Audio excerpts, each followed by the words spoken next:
that direction. I agree with that. But the statute's prohibition is pretty explicit.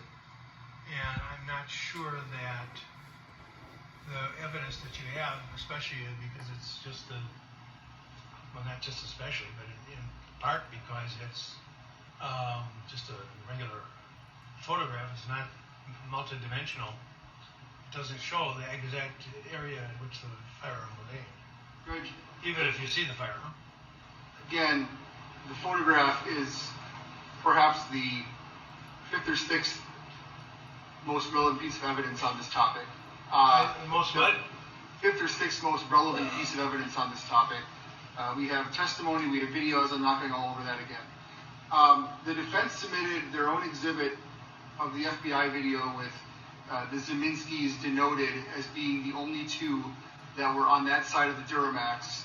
Mr. Zeminski starts out by one of the windows of the Duramax. I guess it would be the rear passenger side window. And so there's no real dispute that they are in that area, and that is where we argue that he is pointing the weapon. It's for the jury to decide if he's pointing at Zeminski's or not. So it's for the jury to decide. It is not for the jury to speculate.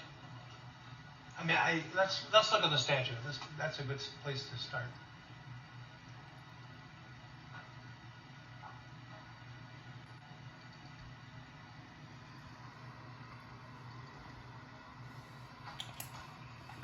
Was it 941.20? Yeah.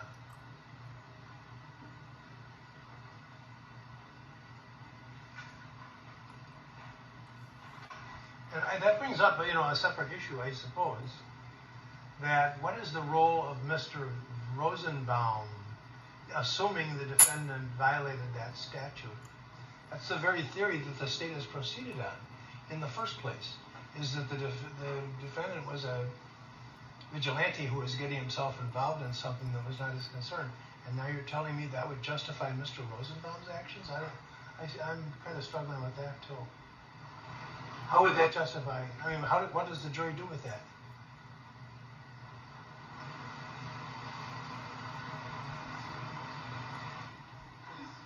I don't fully understand the court's question.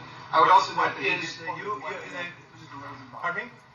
He also pointed the weapon to Mr. Rosenbaum before the shooting. While he's being pursued, he turns and points it at Mr. Rosenbaum. Well, there's no question about that. Correct. He's being chased by him. Pardon me? I said he's being chased by him.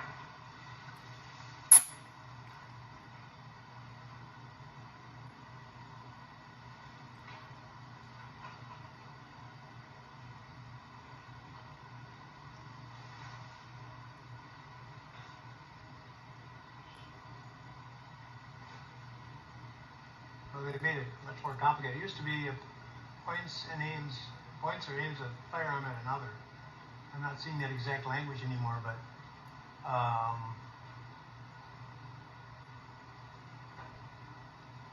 I'm not seeing it here in the statute that there would be a broad enough sweep to capture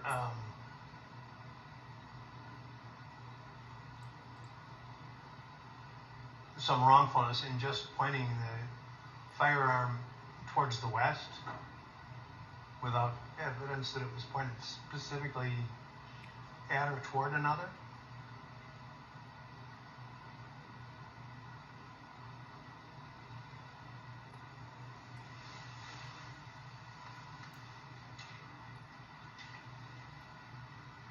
What am I missing? 1A is endangers another safety by the negligent operation or handling of a dangerous weapon. Did you start the Sure. 1A is endangers another safety by the negligent operation or handling of a dangerous weapon. We would argue that it is. If the court feels otherwise, we just simply will talk about it and not call it. Well, where was the firearm aimed? You say at the Zeminskis. I didn't hear the Zeminskis come in here and say that. Who said it?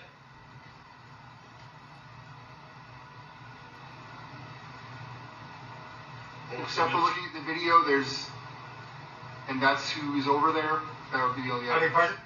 Looking at videos and indicating that those are the ones who are over there, that would be the only evidence. I can't say it. I'm not saying it didn't happen. I'm saying I don't think I can give an instruction to the jury telling them, something when I don't see the statutory. We're asking for instruction.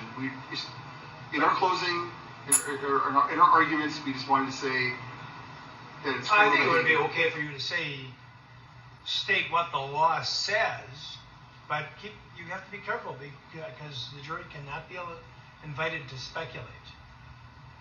So I don't want to. There's such a universe of possible statements that could be made, but I don't want to try to. Rule in advance. I've refrained from doing that. I always try to, because I can't read your mind. But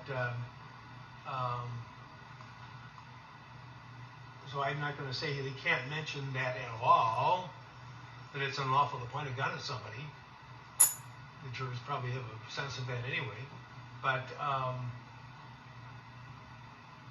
as to what might be said, I can't tell you what's in and out of bounds. Okay, what's next?